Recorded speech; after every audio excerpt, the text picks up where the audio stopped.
what's going on, everybody? This is Ryan from Harless ASMR, and so today I have a video out for you. I'm gonna try and do a video for you guys. Sorry for the long wait. Got busy with Halloween, and then after that I kind of just lost track of time. Days go by quick, way quicker now. We're almost we're getting pretty close to Thanksgiving, but you know, that's further down the line. Today, what I have is some Dominoes pizza. And I'm basically gonna kind of catch you guys up on what I've been watching, because you guys made some suggestions as far as like what I should watch. This might be a little bit of a problem. Okay, I'm gonna have to. This is fine. This is kind of getting in the way of my cord situation. I'll just have to hold it up like this. Yeah, that works.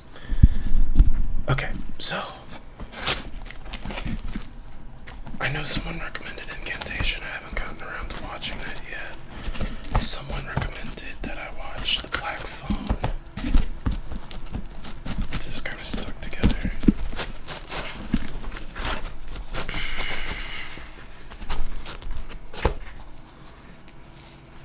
Okay, I'll just fold these two together and eat. Someone had recommended that I watch Black Phone.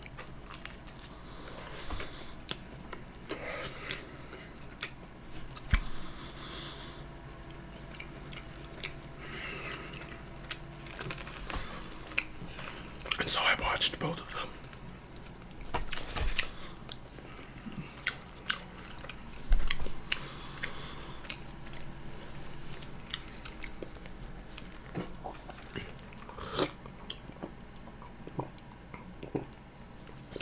My overall opinion of Black Phone is that it's not particularly scary.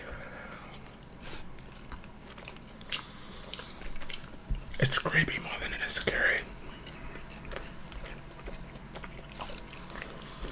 The first one's good. And when I say good, like interesting plot, decent cinematics. What happens in the first one is there's this kid getting picked on in school, but around the school there's been a number of disappearances. Even now, when I say this kid gets picked on, what happens is a friend of his, like, kind of, you know, helps him essentially, like, not get beat up in the bathroom. And previously we just saw that kid. The reason he's in the bathroom is because we saw that kid beat the snot out of another kid, and that kid, he beat his face bloody basically, so he was rinsing his hands and, you know, his fists off. And so that's like the big bad kid. Who's like the strong good fighter, protecting the young weaker kid. Not much younger, they're in the same grade, I think. Or maybe he's just smaller. The kid that protects him gets it, the kid that protects him gets abducted. They go on a search. Don't find him. Then the kid that was the beat up kid, or, you know, because he gets chased down and actually beat up eventually, that kid ends up getting abducted, who's the main character. It's an interesting film because another part I just skipped over was, like, their dad is basically, like, in the beginning you know that their dad's, like, abusive because he's an alcoholic, but his daughter, who is the younger sister of the main character, because, you know, it's their family, had these dreams, and, you know, the dad's essentially, you know, beating the kid with the belt, or, like, hitting her leg with the belt. Also, trigger warning if for anyone who has, like, sensitivities towards this stuff. But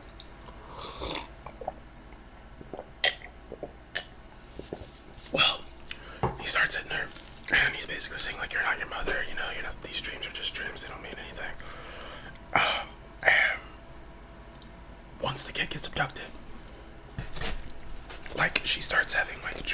she kind of had a dream about it. It's because she is basically a psychic, oracle type, or whatever.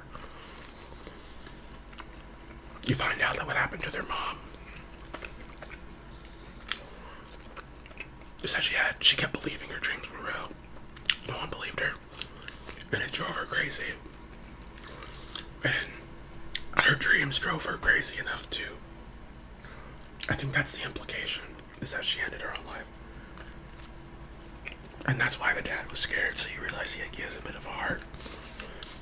But while the kid's gone, you know, he's in this dark basement with a phone that keeps ringing. And every time he picks it up, it's a dead kid that was once in that room. And they're all trying to help him get out. Something that the kid that was his friend that helped him out said to him before he died was, you're gonna have to fight your own battles one day. And that ends up coming back up in the film. It's like he's saying you have to fight your own battles one day. And this is the day. And so they do that. Or what's funny is he takes the phone, fills it up with dirt, and he's gonna try and use that to beat the guy with. But then also the kid who was his friend gives him like a specific movement. You know, he's like, you go up, swing, back, go forward, or it's like some kind of like sequence of moves, and it's meant to like fake the guy out so that he could get a swag, you know, so he can get a swing on him. And they do that a couple times, and then he's like, it's all up to you.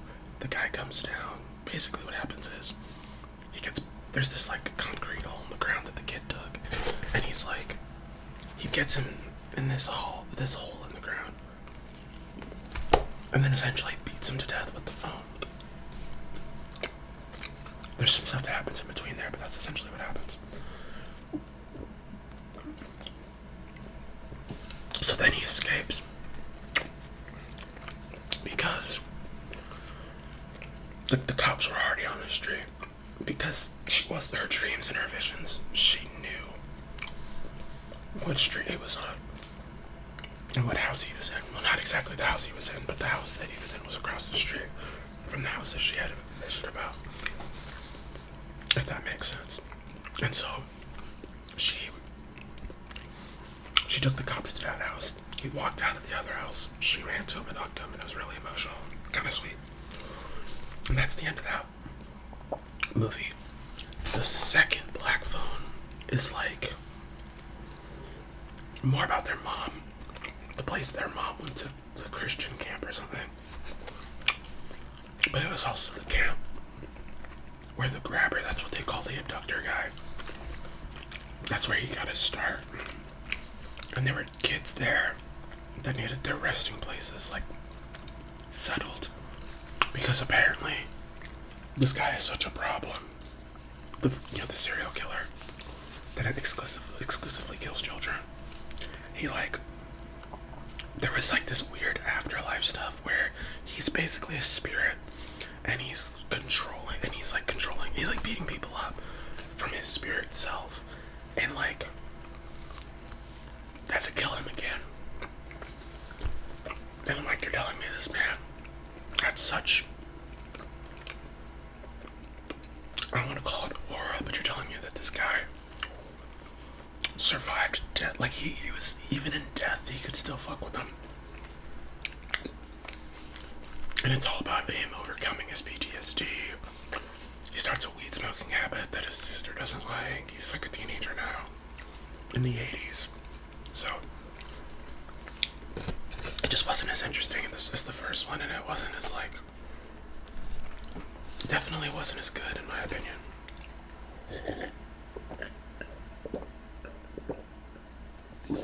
I don't remember too much about it because I had watched these weeks ago.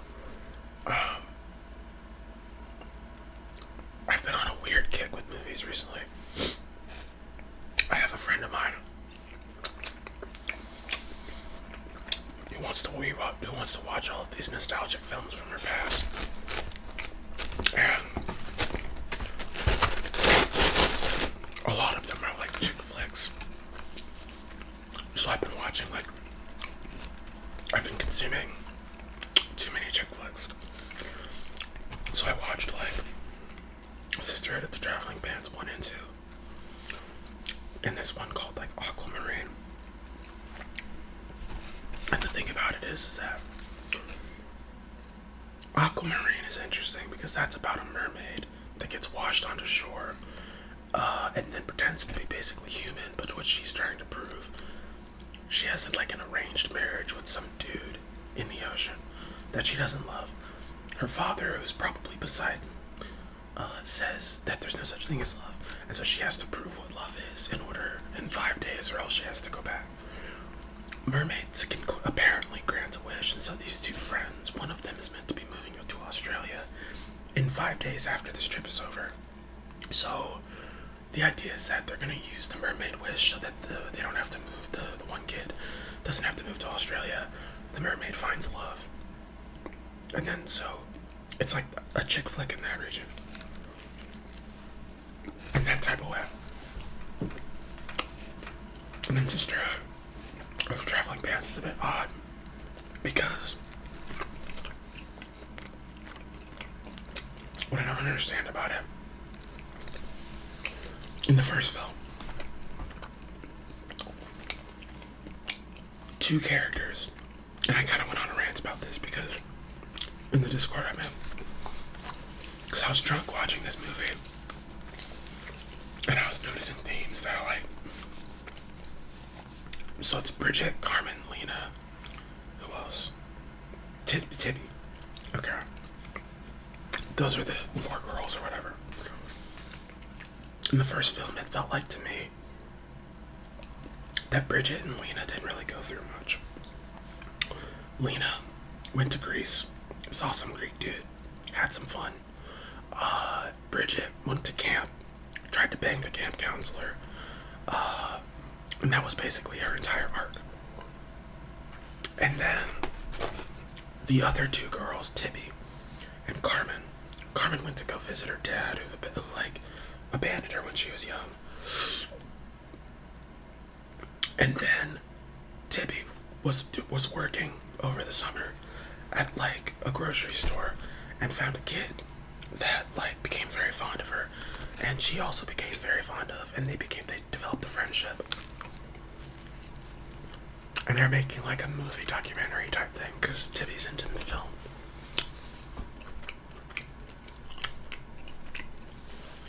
I forget the young kid's name that she befriends, but that kid she found out had leukemia and not a long time to live, and dies in the film. And then Carmen gets into a big fight with her dad because she feels like, you started this whole new life and I don't even feel like I'm a part of it, or that you want me here. So she deals with the fact that she feels like her own, like a section of her family doesn't want her. And those are like profound emotions for young kids to go through, right? One is grief. One feels like abandonment.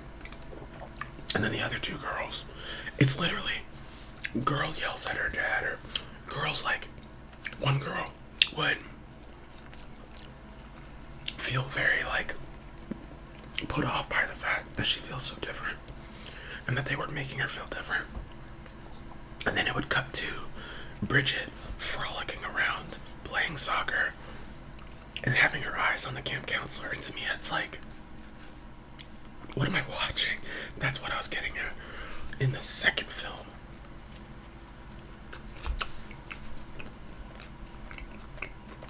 Everyone pretty much had their own moments of profound, like, things that they're going through. Tibby has a pregnancy scare, doesn't want to tell anybody. Carmen has to get over her fear of not being good enough. And then she gets over that by doing this play, and also getting dogged out by this other girl who's toxic to her. We find out in the first film that Bridget, her mom, died by, ending her own life. And so Bridget is realizing she's really hurt because she wasn't, a lot of her, she's living with her dad, and she found old letters from her grandma. And so she went to go visit her grandma, and then gave her better insight into why her dad acted the way that he did when her mom was going through stuff. It allowed her to work work through a lot of resentment that she may have felt. But we didn't see a lot of that in the first film. She wasn't going through that. She was having fun. You know what I mean? At the very end of the film is when they talk about like how she's like, oh, my mom, you know, I just miss my mom. And then everyone was like, yeah, but you're stronger than her. And I'm like, did she understand? They didn't really say it, but they implied it. And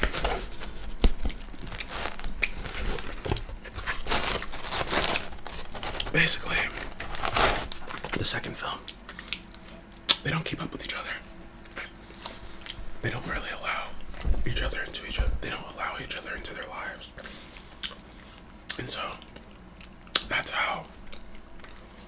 like the main driving force of a lot of the conflict. Is they're all trying to do their own thing. And then they end up losing the pants. So, I don't think it's that weird. Or not weird but I don't think it's that good. But it's also like a 2008 chick flick. Like I'm not meant to, and I'm not the target audience, so I'm really not meant to enjoy it. But I mean, I can watch a movie and see the value in it and be entertained. What I'm realizing is it's like, I have to be pretty bored by something. If I said I was bored at a movie, like, it had to have nothing that I found interesting at all. Because I'm like watching movies now that I wouldn't normally find any interest in. And I would probably be bored, like, I would think that I'd be bored, like, off rip. And I'm able to make it through almost the entire film, you know, without it having any of those issues. And so, yeah, y'all, just let me know what other movies you want me to watch. I'm gonna start watching more Christmas films because I'm reviewing those. There's this one Hallmark movie that I found that I think is hilarious as a concept, not because what they're saying. I just think, like, there's a level of irony in the film, and I'm not going to talk about exactly what it is right now, because if I end up reviewing it, I'll probably end up doing, like, 2 reviews, because I want to do an actual review for that is an ASMR, like, for YouTube. Put that on a different channel, and then I'm going to want to put the actual, like at the same time, I'm going to do, like, an ASMR review, eat something, and then tell you guys, like, my thoughts on it, because I think it's an hysterical concept that I didn't think that they would do at all. Hallmark. So,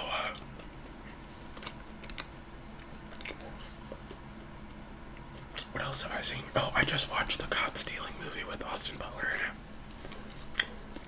I'm into action films, so I thought it was pretty good. They had a couple moments in there that were like bait and switch. I hate that Zoe Kravitz died though. Oh, maybe I should have said that. If you haven't seen Caught Stealing, sorry. Spoiler alert, but you know, every time I do a movie reviews, like, I kind of spoil the film and tell you the whole plot. Austin Butler is a character in Austin Butler's character, I think it's Hank, in Caught Stealing. He's this guy who works at a bar. You know, he basically was, he's a huge baseball fan, and he used to play a lot of baseball, and, he just works at a bar now, but what happens is that his next door neighbor was this English guy named Russ. Stops off a cat in the litter box and says, hey, you need to watch my cat. I'm gonna go to London, my dad's sick. He really groans about it at first, but he allows them to drop off his cat. Then these other 2 people come knocking at his, coming to the door. Because it looks like Hank is trying to get into Russ's apartment, and I think it's to feed the cat, to get food. These 2 big, one little guy, and then this tall Russian guy, well, they're both Russian, show up and ask him where is Russ, and he's like, I don't know where Russ is. And then, because he sees these 2 guys are no good, he gets the snot beat out of him. And then, he notices some blood coming from his, like, abdomen. And what happened is they had to take out his kidney. they leave the hospital, and he's like, yeah, dude, you're gonna have to stop drinking. And that's basically when we start getting more lore that he drinks to feel the pain of, like, his trauma. Because he basically got into a car crash when he was younger. It hurt his leg, and he was unable to keep playing baseball. And so now he has all these different, like, mobsters chasing after him, because what Russ was into was essentially drugs. And everyone's trying to figure out where the money is hidden for for all the drug trade that they did. And they all think Russ knows where it is. Well, Russ was cleaning out the litter box of the cat and found that there was a fake piece of poop in there. It was like a squishy toy. Inside that, there was the key. He ends up losing it because he gets really drunk at the bar because he was going to go to the bar that he worked at and tells his boss to hide the key for him. He ended up getting blazed drunk and then that didn't happen. His girl takes care of him and tries to, like, get him back home. He ends up saying something stupid, and then she goes and gets a taxi and leaves off. Now he's visited by more mobsters when he wakes up, and they're like, "We need to know what you know." And he's trying to regain himself. He's getting they take some staples out, and basically what happens throughout the entire movie is that, and this is just I'm just going through it more and more. They end up, he's running from guys, because there's a cop that visits him, and it's like, hey, there's these two scary monsters. Now, I don't know if there's any, like, underlying thing that they're saying, but there's these two people who happen to be Jewish, and they're, like, really, they're about their shit. You know, there's a scene in the movie where they go into this club, blow the club up, shoot a bunch of people like they're gangsters, like Peaky Blinders type shit, in broad daylight too, not even at night, not even waiting to be at night, it's broad daylight. And they do that because I'm skipping around a lot. Essentially what happens is the cop that was initially telling Roman that, or I'm sorry, the cop's name is Roman. Roman was telling Hank about all of this, so we think she's safe. She's actually in on the whole thing. She's in on the drug trade, and she wants a cut of the money, because she was essentially doing background work to make sure that they weren't all getting caught. There's, like, specific turf they do drugs on and stuff. And so that's essentially what was going on. They all end up chasing him down to get the key and everything, but then he loses his girlfriend because of the Hebrews. And he was told that, but he didn't know that for certain until after they had killed Roman and they got everybody back, because he was going to be made to be the fall guy, Hank was. So then he's driving the Hebrews away, and he's like, he sees one of them pull out a lighter, and it's the lighter that his girlfriend used earlier in the movie that we saw, and it makes him lose his mind, and so he crashes into a pole in the same way that he crashed into the pole that ruined his life. So it's kind of funny he did the thing that ruined his life to save his life, because they were saying they're gonna let him go with some money, but he said, fuck that, I'm just gonna kill you guys and take the money myself. And the money is about a little over $4 million, so he ends up sending half of that to his mom. So he just sent $2 million to his mom in a duffel bag, and she lives over in California. And he ran off to Tulum, Mexico, which is what the lady, the Roman lady, said she was gonna do. So it all tied up pretty nice, you know. I'm not gonna be able to eat the rest of this tonight. They overcooked the fuck out of this pizza. That or I just got a cold. But